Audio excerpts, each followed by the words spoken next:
Hello and welcome to another special Tuska episode of the Bleeding Metal podcast. My name is Pia, she, her, and of course I am joined today by Kiki. Hello everyone. We will continue talking about the talks you had at the Tuska Festival this year. And today we're going to talk about your chat with Samy Elbanna, which had the topic of mental health. Yes, that was the third session of the Festival Friday at Tuska Festival. And as I said on the previous episode, it was a back-to-back session. Alyssa had just taken off her headset and Samy was already ready, mic'd up. And so it had to be a little bit of a flowing high and by. Yes. Lisa had to leave quickly to go to her gig. And then, Samy joined us on the couch. It was a very intimate session. It got very, very personal. And I was very grateful and very happy that he was, that he was willing to open up that much on the topic and on his own experiences. Yes. And one could hear that you were kind of on a rush from one topic to the other because you forgot to introduce him in the beginning. I was wondering when I was listening to that, but you can listen to the interview now and we're going to discuss this after that. Yeah. Welcome everyone to TUSKA FORUM by Bleeding Metal. I am Kiki, your host. My pronouns are she, her, and I am here today with Samy Elbanna from the Society. Check 1, 2. Hey, what's up? Yes! Give it up for Samy. I think the microphone works, right? Yeah. Sick. How are you doing today? I'm doing really good, thank you. It was an absolute trip doing that show because, as I said on stage, it was 10 years ago to the day that we played our first show in Tuska. It was opening the main stage, and it's pretty mind-baffling seeing that many people 10 years later. And, just knowing that the passion is still there and it's only growing year by year. So I'm doing really good. Honestly, on a fucking sort of high right now. Oh, yeah. It was amazing with the fire and all the production. Thank you so much. Thank you so much. I mean, it is unbelievable kind of seeing, especially in Finland, obviously, because we live here, just kind of seeing how we want to challenge ourselves every year to build the production higher, make the better song, play the bigger shows. So it's really been cool seeing that the last 10 years, it's definitely, it's building slowly but surely. So we can't wait what's going to happen in the future. Oh, yeah. I skipped a little part. I usually ask my guests on the podcast to introduce themselves. Would you mind introducing yourself shortly? Oh, absolutely. My name's Samy Elbanna. I play in Lost Society. I founded the band in 2010, which is 13 years ago, which is absolutely crazy. And I sort of, do the coolest thing for a living. So I can't complain. That's the dream. And 13 anniversary, that's a nice number. It's crazy. And it is it was already the 10-year anniversary of our first record coming out. So here we are. Thank you so much. Thank you so much. Milestone. I mean, it feels sort of weird, but it's cool. It's cool. Yes. We have brought a little bit of a different topic today. We want to talk to you about mental health. And first of all, I want to express my gratitude and admiration to you for being so open about it. Absolutely. It's a very important topic to me, I think, and to all of humanity, actually. So it's going to get a little lighter, but I think I'm going to go straight to the point and ask you how important it is to talk about this for you. It's honestly something, I was talking about this earlier in an interview where I was just saying that pretty much I feel like it's absolutely an obligation almost. It's a privilege to be able to talk about this because I'm definitely one of the lucky ones. Like history has shown, in a lot in this style of music, but also, rock music, pop music, in all kinds of art forms also. There's people who are dealing with a lot of issues which have been kept kind of so much under wraps, and then we've seen what happens. So, feeling like I was one of those people and I had my lowest point, or what I thought was going to be my lowest point, and I survived basically because of music, because of this band and because of other people's music. So I feel like if I'm able to get through to even one person and make them feel more all right with the things that they're going through, then that's my purpose. That's what I'm doing. And I feel like it's something that more people should do, in my opinion. People with a sort of following. I don't have like a massive following, but I do have a following. But there's people out there with billions of followers in different social media platforms and stuff like that. And I feel like it's definitely something that they should talk more about, because it's something, in a human mind, that when you see someone in a certain place in the world, when they talk about it openly, you sort of relate to it, and you're like, oh, okay, so if they say it's okay, then it is okay. And reading comments about stuff that I've talked about in our songs that deal with stuff like this, and hearing so many people's personal stories and how they tell me that I was able to get through to them and save their lives, it's fucking crazy. It's absolutely crazy. But, it makes me feel like that I did the right decision by still staying here. So that is kind of as rewarding as it gets. Absolutely. And we thank you for that. And you let all of these emotions inspire, especially the last album. Yes. And there are these two songs that I wanted to talk about a little bit. One of them is 112. Yeah.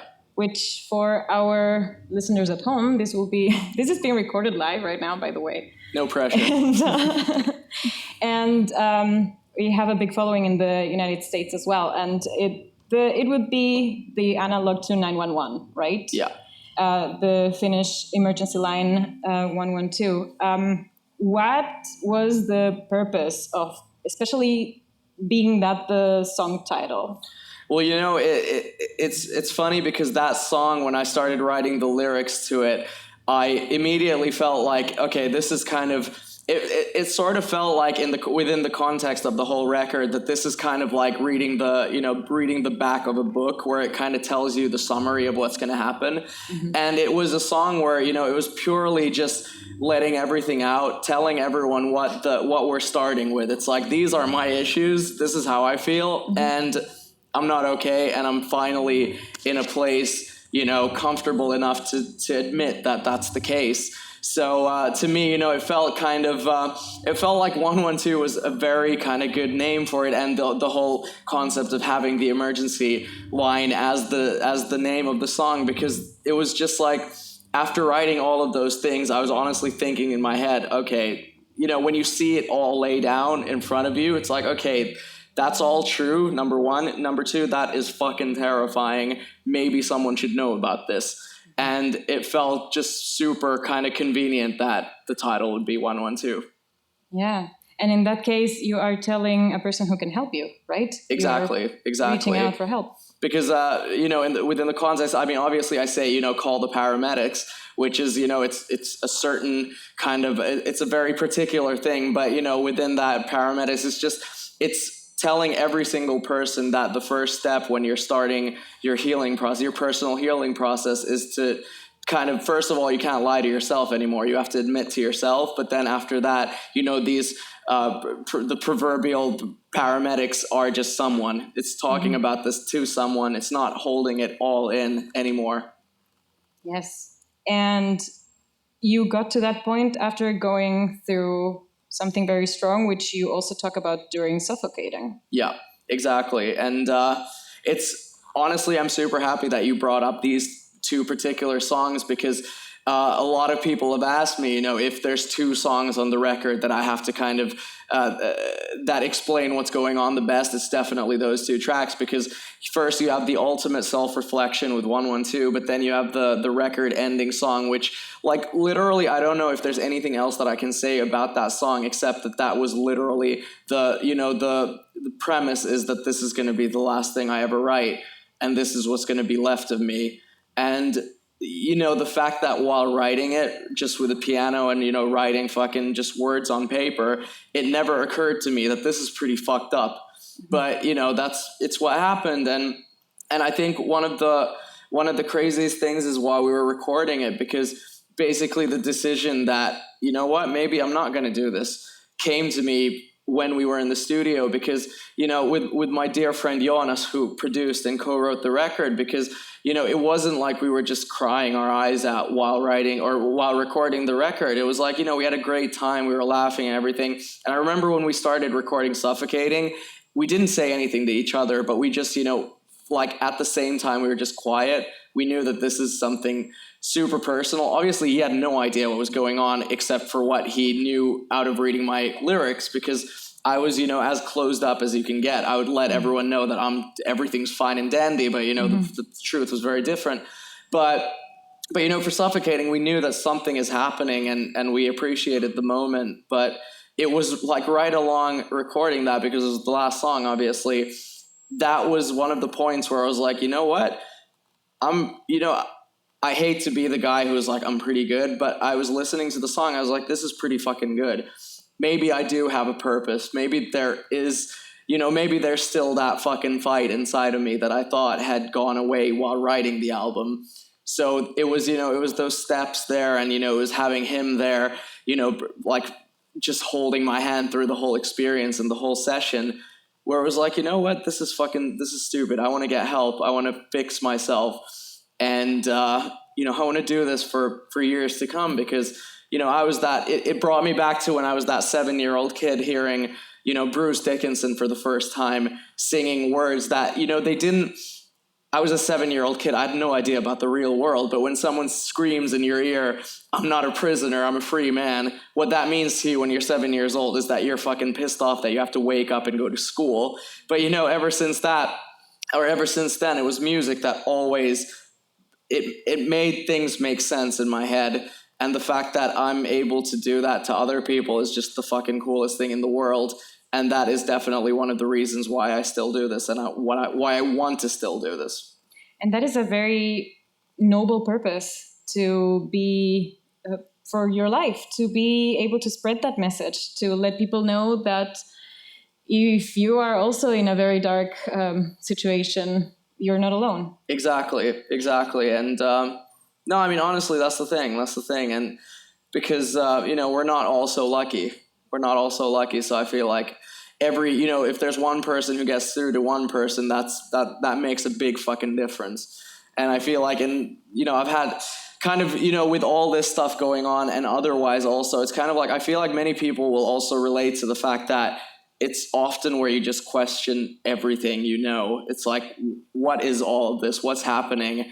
What are we? What's our purpose? So honestly, and I go back to what I think is the main thing. I think life is all about doing things that make you happy and just fucking living. It's not about thinking about what you're going to do in 10 years. It's not about, you know, just, you know, going school after school after school to do something that you hate just because someone forced you to do it. I feel like purpose of life is to wake up every day and be like, this is pretty fucking sick. Let's do something that I enjoy.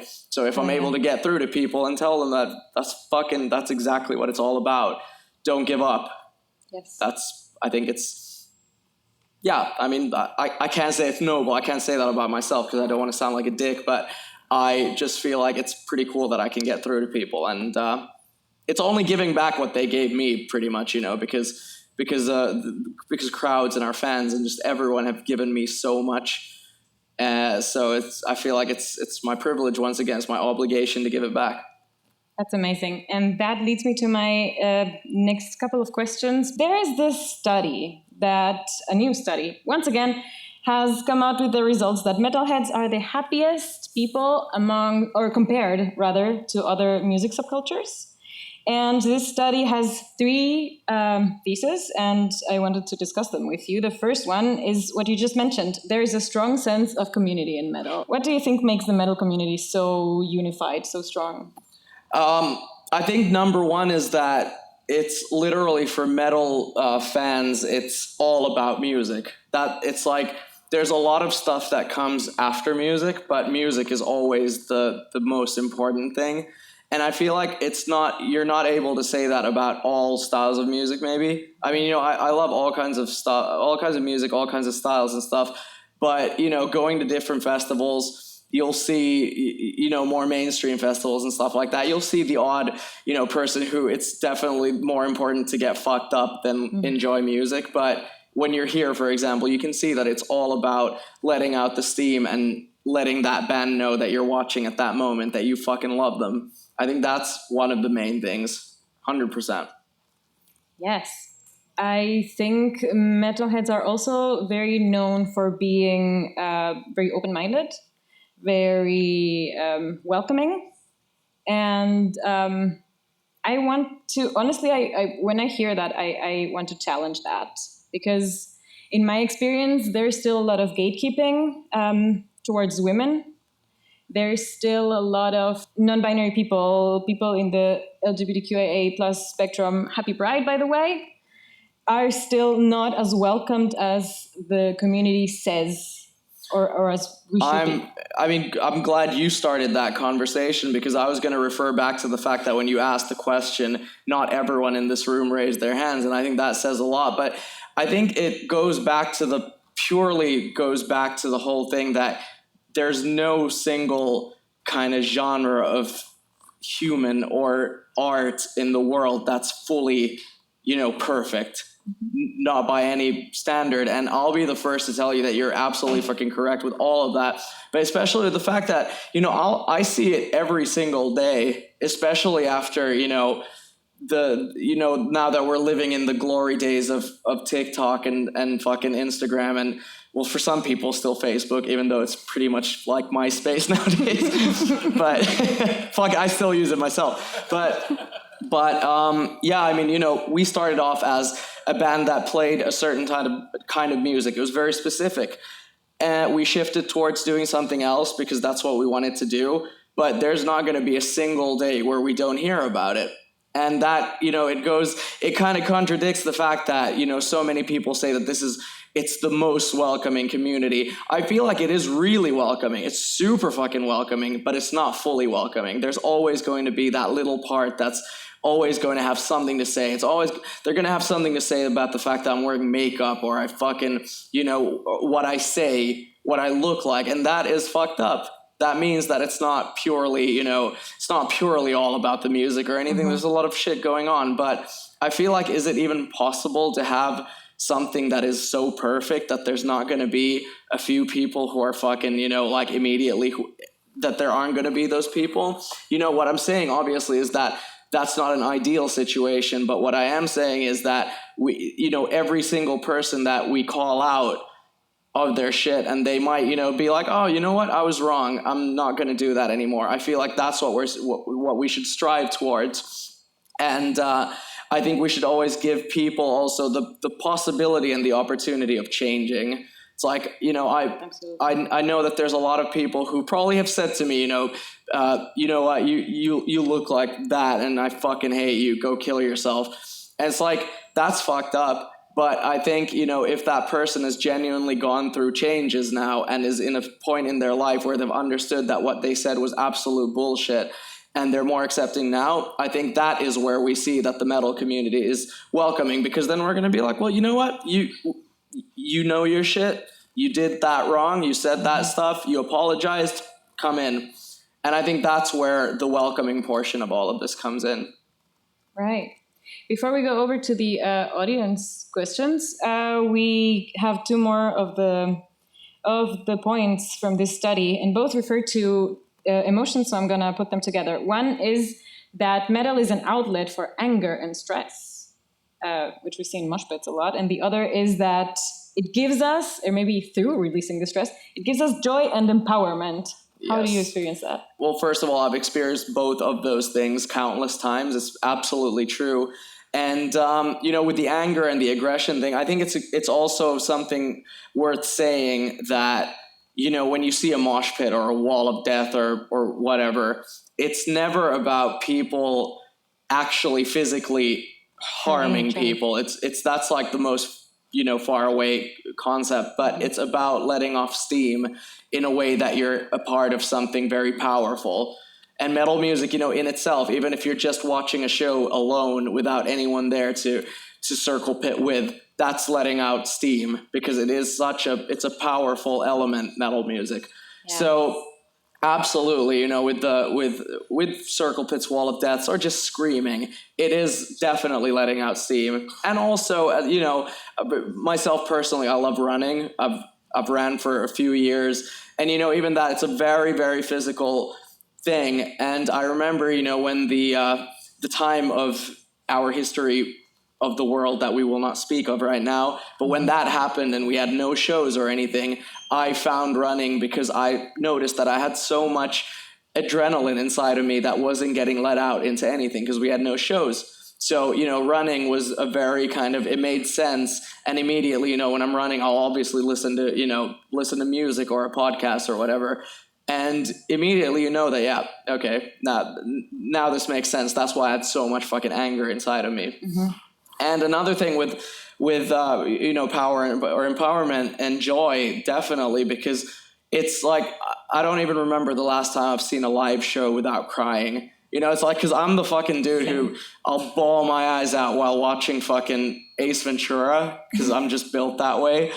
But, seeing a show where, even if you don't fucking like the music, but you see a band who are doing something that they love to people who love it, that's so fucking cool. Because how often in the world are there situations that are so pure and there's no, it's not weird or anything. It's just someone doing something that they love and people taking it in, and they love that. There's something very raw and very pure about that, and that makes me really fucking happy.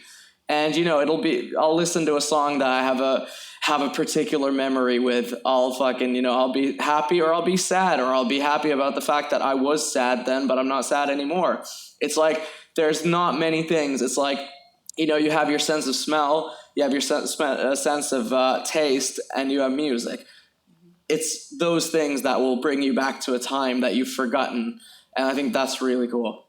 Yes, absolutely. For me, it's the singing along. The crowd singing along is what gets me. And that even happens with football, I must admit. Oh, yeah. No, hell yeah.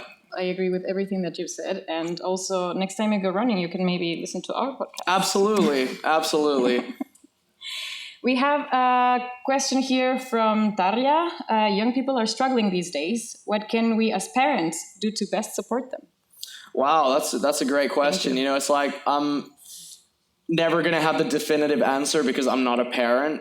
But, I feel like it takes me back to when I was a kid. I'm trying to remember what my folks did to kind of let me know that everything was okay. It was just like, because I've followed a lot of the conversation about, for example, social media platforms that, should kids be fully limited to not do it or whatever. But I feel like that's not the answer either, because I feel like when you take something away fully, or you take the opportunity from someone away fully, that doesn't solve the problem. It just mutes it or takes it away.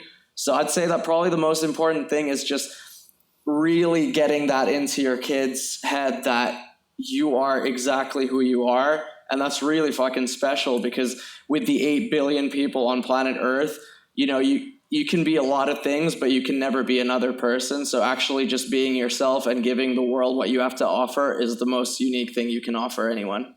So I'd say probably that comes to mind. Oh, yes. Let's give it up for that. That was amazing. And there's a lot of power in being yourself and not trying to adapt. Exactly. That's the thing. It's like someone has said once, like, revolution happens from an idea. It comes from a particular idea that one person has had. Yeah. I would add to that also unconditional love from parents should be expressed a lot. And I think what I was just mentioning as well, pride, right? Being able to come out as any of the rainbow colors can be very difficult. And also, it is a necessary thing, though. It is a political act. And if one feels safe enough to do so, which obviously in certain parts of the world is sadly not yet very possible, one should do that. But when you know that people are there to support you and that will love you no matter what, exactly, that makes it way easier. Or when you have also idols to relate to and people who you can identify with, then it makes things easier and you feel less alone. Absolutely. Yeah. And I feel like also the fact that you absolutely my parents always, they treated me as, fully an equal. And what I mean with that is like, they talked to me as if I would be, an adult to an extent, obviously. But the fact that also that I knew from a pretty young age also that the world isn't, it's not just fucking the best all the time. There's going to be situations that you're not comfortable with, but in all of those situations, you can't let them mold you into being someone else. And it all goes back to being yourself. And kind of all of that always falls down into this category. But I feel like it maybe, everyone should know that there's going to be bad shit happening. And it's good to kind of know about everything also, because in that sense, you can also kind of in some way prepare yourself. Because, if I would have been a kid and I would have been told only that the world is the best place on earth, everyone loves each other, I would have probably been in for a nasty surprise. Yeah. But obviously, you don't want to fucking destroy your kids by saying the world sucks. But, got to call a spade a spade. Right. Another good question we have here is regarding your healing process. What was the best advice someone has given you? Oh my God, the best thing that someone told me, there's two answers because the first one leads up to the second one, which is the longer one, but it was when I was still super, super, super iffy about the fact, am I going to call the local health service hotline to get myself an appointment for therapy? And a friend of mine was like, yeah, you do. You have to do that right now. Mm-hmm. And she pretty much, in the best way possible, forced me to do it. And after that, it's going to be impossible to tell you all of the particular things that I was told by my therapist, who just changed everything. We had, I think it was about a year that we saw each other every week. And she was my absolute rock. She was my rock within that, within that time, because it's not only about figuring out it's not only about kind of dealing with the things that are happening with you at that moment. It's like it takes you back to when you were a kid. It takes you through all of the different things that lead up to that problem. And but actually, there's one thing that I would love to share, because it's something that kind of came to me also as news. Mm-hmm. But I learned to adapt with it quickly. It's the fact that when you go to therapy, someone's not just going to fix you. It's not going to be a one-time thing.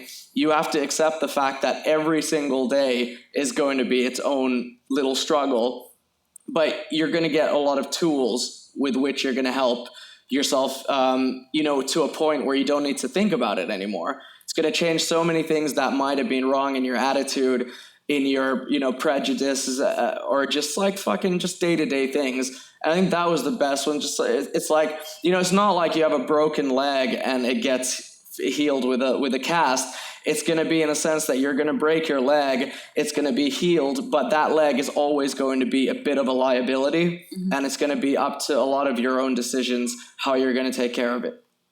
Yes. I'm so happy that you went into a little bit of detail with that, because I can relate to so much of that. If I may also share an anecdote. I have been in therapy for depression and anxiety on and on for several times. And the last time I had a really good therapist, I was really afraid to finish that time. Mm. And we're going to go, I want to talk about the structures and the calling the local person as well. But I was super afraid of having this help or this support gone from my life. And a friend of mine had the best metaphor. And he said, imagine you're a house and you have a repair person that has come in to help you fix some leaks and the structure, etc. But they're leaving you their toolbox so that you can keep repairing your own house with those tools. Exactly. That's 100% that. 100% that. Yeah. And it's about, and all those tools are about building self-love and confidence and trying to minimize the triggers for anxiety. No, absolutely. And it's like, I remember one of the things that we discussed with my therapist. One of the first things was like, she let me know that her main purpose with all of this is to make herself useless to me. And that kind of stuck with me also, because in a way, that's exactly how it is. Or I used to be, and now, luckily, again, I am a super social person. I have a lot of close people around me, which is, I'm really lucky to have that kind of a situation. So, for me, there's many places that I can vent out my things, but I was in a place where obviously I couldn't start going through everything with friends. But, after we went through the biggest points and I got all of these tools, I immediately obviously knew that in the future I'm going to be able to kind of talk about these things while they happen. So it's not just going to be building up inside my head until I explode. But that's like, it stuck with me when she said that my job is to make myself useless to you. Yeah. But we also have to acknowledge that we are very privileged to have had that help. Yeah. And I don't know how it is here in Finland. I live in Germany, and when it was very acute, I was lucky that there was also a local place where I could just go and immediately get 4 therapy sessions. But usually it takes a waiting period of around 6 months, where you have to call the therapist you're waiting for every month and tell them, I'm still interested, please don't forget me, until you finally, and if you're lucky enough, as I was back then you have a good chemistry with the therapist and can stick to that one. Otherwise you have to keep looking. Yeah. Right? How is it here? That's the thing. It's like, when I share my personal experience, it always kind of, I feel, to a certain extent, I feel bad about it, because I've heard so many stories from Finland where it's so fucking difficult to get anything through to people. But with my experience, I don't know if I was just, if I was calling at the perfect time, or if the universe was like, nah, bro, you need help. But when I called, I got through immediately. I had my first it was kind of like a session where they're like, how messed up are you? And I got that time for the next week, went there. They were like, okay, we need another assessment because, you're definitely not okay. I had another one. And then from there, they were able to tell me immediately, like, we're going to put you on this program that lasts, an X amount of time. And, what happened was that we finished and, we started this whole process in February and we ended it this February. So it was like, and, we had an idea of what we wanted to do also. But either way, the fact is that I was definitely among the lucky ones, because I've heard a lot of stories where people just don't get through to anyone and they're waiting and waiting and waiting. Or the other end is, that it's just too fucking expensive, which is ridiculous. Yeah. So, I can't, with sharing this personal experience, I can't say that that's exactly how it's going to go, because I know that it's not necessarily how it's going to go. But, at least you just have to go for it. If the first time you're thinking maybe this would benefit me, do it. Because I had that first feeling about 6 years ago, and I just silenced that voice in my head until it was very critical. Right. And you just mentioned it. We are also privileged in that we live in countries with healthcare, and where we have all these systems in place, right? There's a lot of people in the world suffering from the same struggles or going through the same challenges in life without this kind of support available. But the first step is always to reach out for that help, to call that number. And if I remember correctly, 2 years ago, there was an awareness campaign going on here in Helsinki. There were a lot of posters in the metro saying something about therapy is not a bad thing. And there is sadly still a lot of stigma. So I think it's very, very important that you spread that message, that reaching out for that help and taking that first step is very necessary, and that people know how to do that. Absolutely. And I could go back to also the question that was asked about parents and kids relationship. That is one of the things also, because it's a fact that still, a certain amount of time, the older generation is going to be that generation that didn't really recognize depression or anything. So as a parent, if you're of that generation, fucking let your kids know that it's real. it's a problem, but it's fucking fully okay to talk about it, and they will take it, and they won't treat you like you're crazy. Yeah. It's like they'll just, they'll figure out they'll be the voice of reason when you don't have it.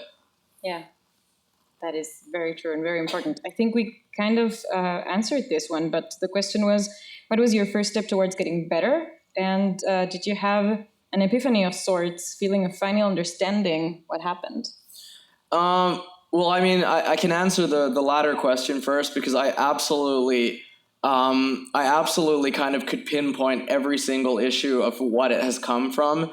And that was one of the first steps, or, when every month or every week would go through different parts of my life. And I was like, oh, okay, so that's why that happened. And that's why that happened. And that's probably why I felt that way. It all starts to make sense.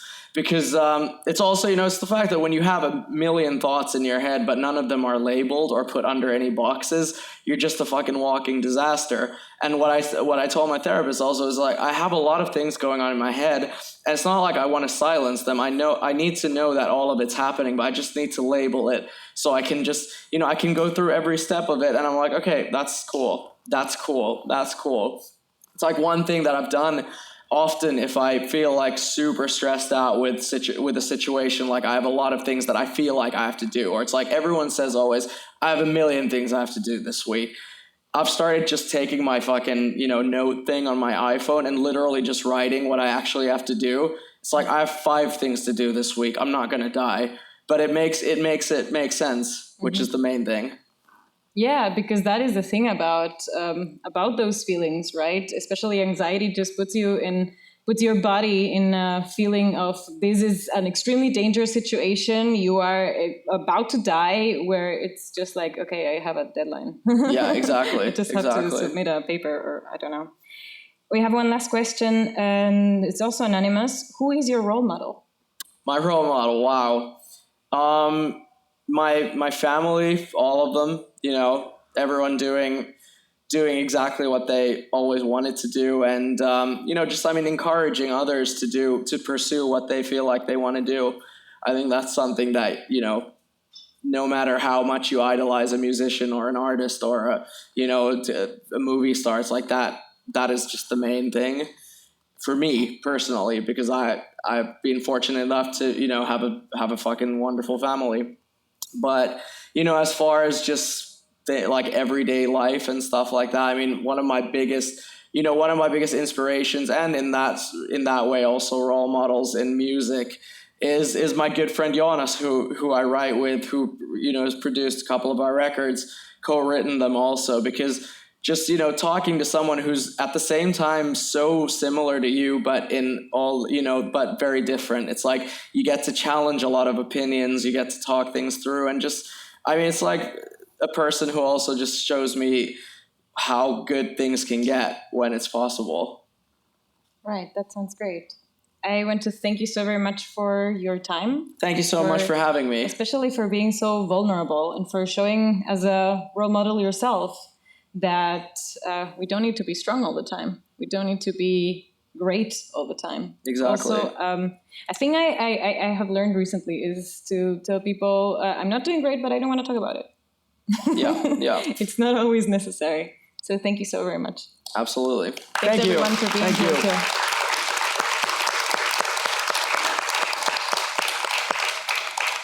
Have a great weekend, everyone. Let's go get some joy and empowerment. Thank you so much.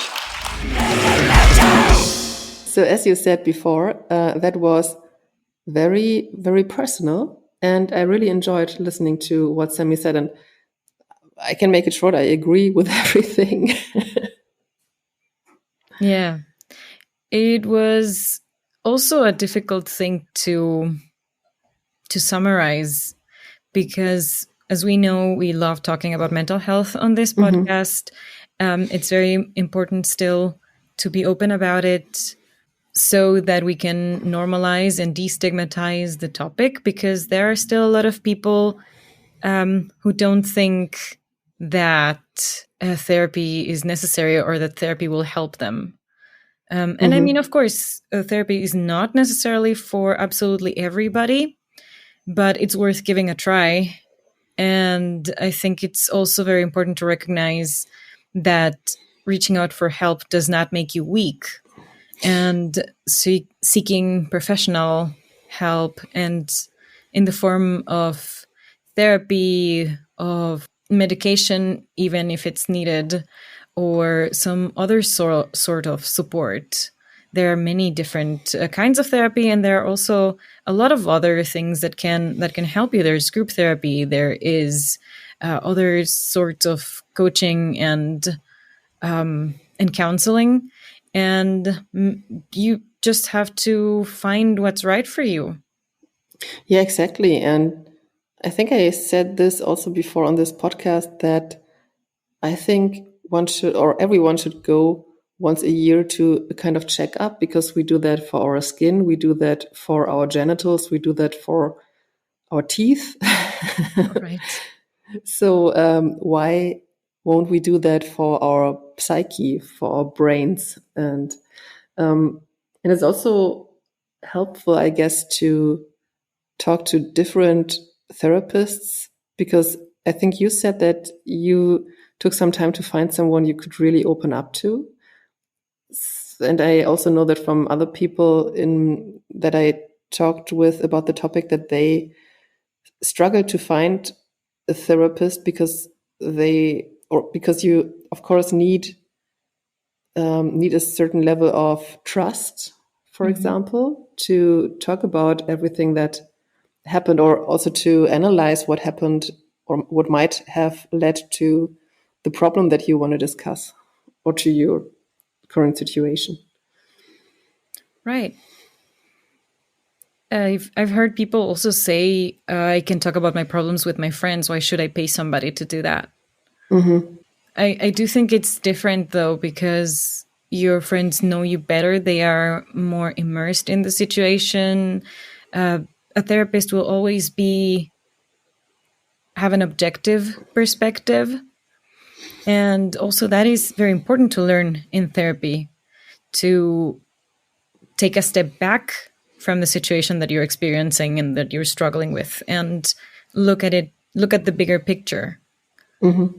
So I think that is also very important to know. And what you were saying as well about putting mental health on the same level as physical health, it is very important. I do think it's important as well to note that we have healthcare, right? Our listeners from the US, for example, might not have that privilege to just be able to get, your teeth checked up and other parts of yourself, much less therapy. So it is always important to know that. And even if a relatively stable healthcare system like we live in or have, you still have to be on a waiting list for a psychiatrist for around 6 months. And that is also very difficult. So it's important to know that there are other resources out there, or there are a lot of institutions that are able to help you on a whim, or rather on a more emergency type of situation. We talked about with Samy was also, we danced around the subject a little bit, but as in, we didn't say the words suicide, for example. We didn't explicitly say that, or he didn't explicitly say that he was having suicidal thoughts, but it was made very clear. And I didn't want to take that from him. I thought about it for a little bit, that maybe it's important to say that, to make that clear, so that people don't feel alone. I think studies show that it's actually very natural to, at some point in your life, have suicidal thoughts. And as we say in my Tush community, it's also very important to keep choosing life. And again, to quote Papa Roach, the singer of Papa Roach, we have lost too many people to suicide. So it is important to stay in this world, keep choosing life, and looking for the support that we need from time to time.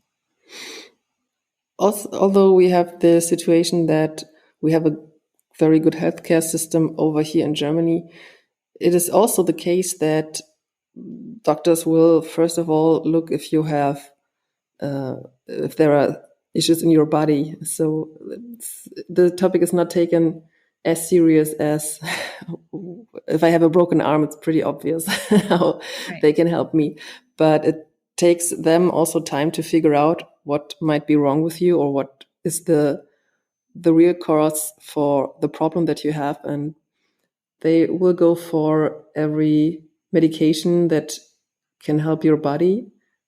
And if nothing helps, then they might think about that it can be in your psyche as well. I hope that will change in the near future as well. And I think it's the same in other countries.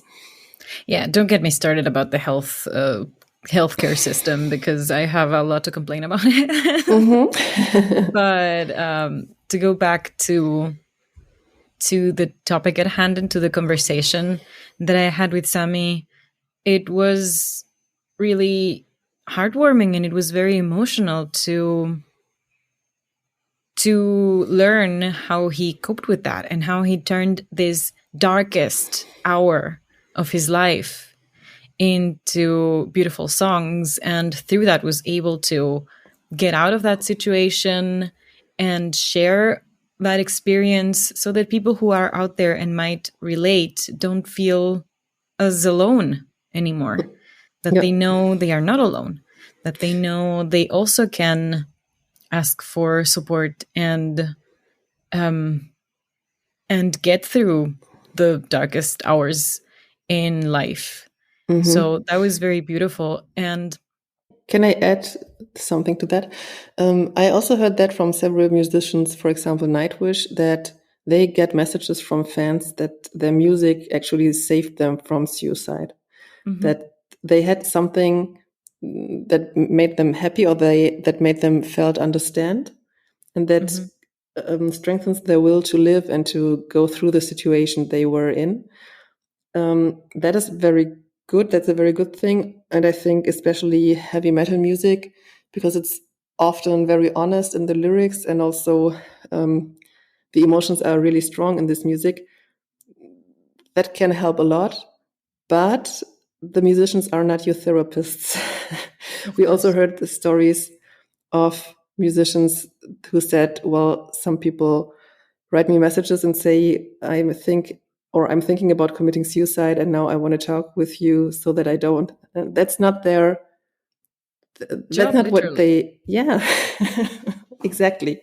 And when you're at a point like that, then you know that therapy would be a good thing, because that's also something that other people, that friends and family members cannot handle completely. Of course, it helps to talk to family members and to friends. But as you said previously, Kiki, they have another relation towards you. They want to keep your friendship. They want to have harmony in the families and everything. So and they are not trained. So it's also not, I would say, fair to put the burden on them as well. It's very good when people recognize I need help, and then you should go for professional help, because otherwise it might destroy more than it helps. Absolutely, I agree.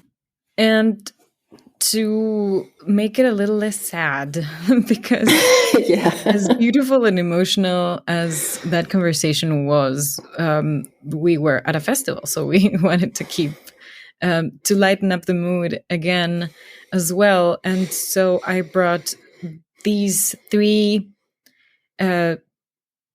theories from the study that came out with the conclusion that metalheads are the happiest of subcultures. Mm-hmm. And the three theories were that metal fans have a strong sense of community, that metal provides an outlet for stress and anger, and that it leads to feelings of joy and empowerment. Mm-hmm. We didn't go into as much detail in that last one, but it was also very nice to see the audience participating and agreeing with all of that.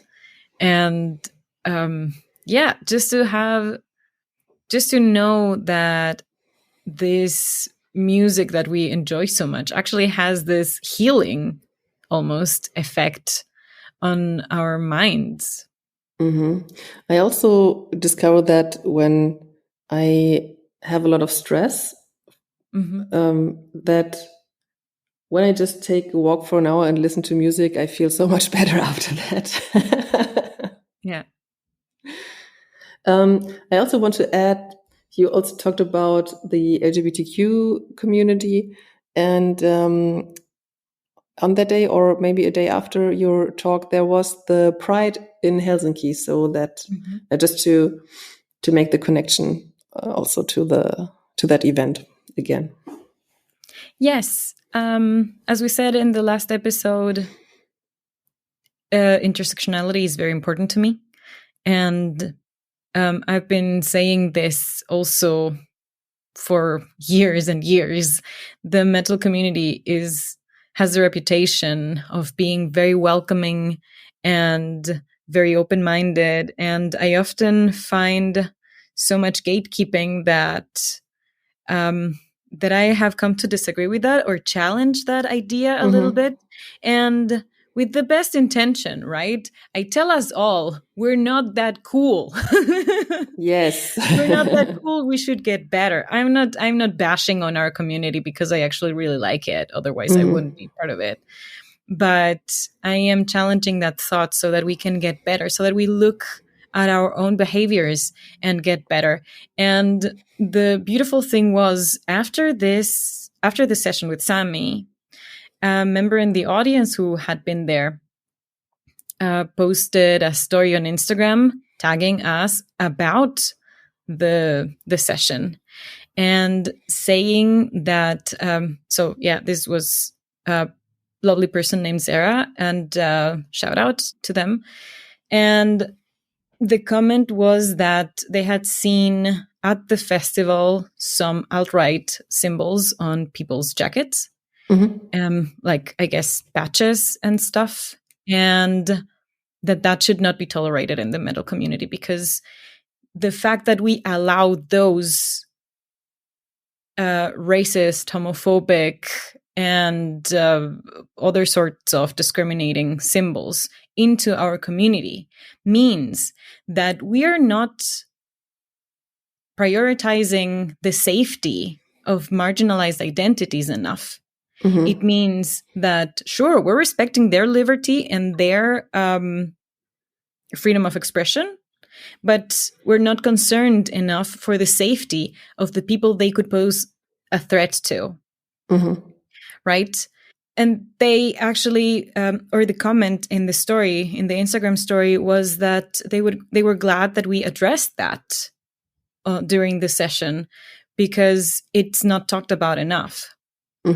And that was a little bit away from the topic of mental health, but I think it's also very important, because it does something with our mental health when we don't feel safe, when we don't feel that, or rather the opposite, when we feel fearful of going to concerts, of dressing a certain way to go to a concert, of telling people that we are part of the LGBTQIA community while being at in a metal community event, or, you know, there's still a lot of toxic masculinity in the metal community. There's still a lot of gatekeeping. I see more and more memes about the whole, oh, you're wearing that shirt, then name 3 songs from that band. And it's like, we've been there before. We came all of that. How much longer? I mean, okay, maybe it's funny now, but it's been happening for decades. Like, can we just stop already? We've been talking about how much representation matters a lot in this podcast. So, for example, for females, for young girls, and also for women, to see other women on stage that might be inspiring, to also try to learn and play an instrument and stuff like that. And that's the same for everyone in the LGBTQI community, that if there would be more representation on stage or somewhere else, that would help a lot to feel safe, to feel accepted and everything. And if you see, instead of that, symbols of institutions, of organizations, of communities that oppress you, of course, you don't feel safe anymore. You don't feel accepted anymore. You don't feel like a part of the metal community if those people wearing the symbols are more accepted than you are, or are just tolerated without anyone saying a word. Absolutely. So it's important to make statements, in support of human rights. Yeah, and for everyone, not just for people from the community, but from men, from women, from cis men, cis women, to also stand up for LGBTQ rights. Yeah, and those are human rights, and that is my point. Those are human rights. It is our human right to be able to express ourselves and to live freely without any limitation from other people's belief systems. There was just this past weekend, and we're recording on July 25th. This past weekend, there was this headline about this band 1975 having a performance at a festival in Malaysia, and two of the male presenting musicians kissed each other on stage. And to me, that is a very political statement in defense of LGBTQIA+ and human rights in a country that still persecutes people who identify as that. And I think they got legal problems. The festival got shut down. And I'm very sorry for the people who wanted to finish partying at that festival. But it is important that we talk about this. And art and music have always led revolutions and led to social change. And that is what we'll still need, especially in countries where human rights violations like that are still happening. So I wanted to express my support on that as well.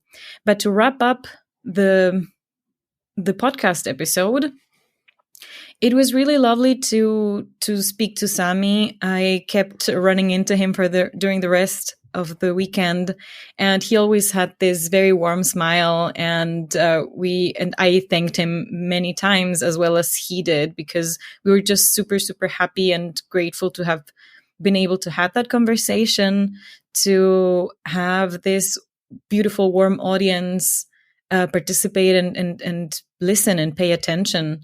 And it's just really beautiful to have those kinds of encounters. What you were saying before as well about people reaching out to musicians, sometimes it must be beautiful to have that lovely feedback about change. But yeah, they are not your therapists.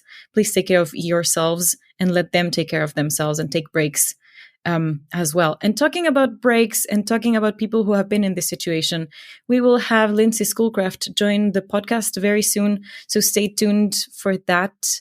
And yeah, give us a follow, subscribe to the podcast wherever you're listening, and we'll see you then. Thank you. Bye-bye. Thank you so much.